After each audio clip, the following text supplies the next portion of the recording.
I was born in Los Angeles, California, and attended public school through my entire life. I think my interest in Chicana and Chicano studies actually began as a child. My parents were very conscious of telling us our cultural and historical stories at home about who we were. My mother had a saying that we would never be proud of anything we accomplish in life if we're not first proud of who we are. And that's exactly what she meant, who we were as, Mexicanos, Mexican American, and Chicanos in this country.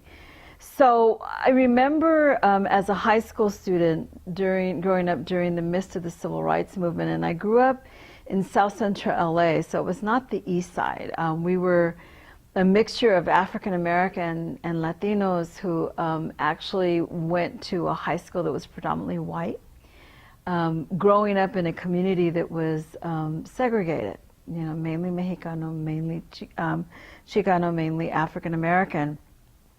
And listening to and watching our older siblings fighting for civil rights and beginning to raise questions about authenticity and voice and the lack of seeing ourselves in our history books, and raising questions like, I remember once in a classroom, because of the stories my parents told me, raising my hand and saying to the professor who was in the middle of, and this was, mind you, a Latin American studies course that we had fought for, and the teacher was a white teacher who specialized in Latin American studies, who began to talk about U.S. involvement in Mexico and imperialism without using the terms, and talking about how the Alamo is this ragtag group of Americans who were on a quest for land. And in the midst of that discussion, I remember raising my hand and asking them, well, but what about the Niños Héroes? What about those cadets at the military academy in Chapultepec who gave up their lives for an end to U.S. imperialism? And first of all, I was shocked that I knew that, and I didn't know that because I read it in a history book. I knew that because my mother told me the story. And in front of all the students, I think I was the only Latina in that class, because of course this was a college prep class, he said, well, what would you do if you had 7 kids pointing a gun at you? Entirely missing the story.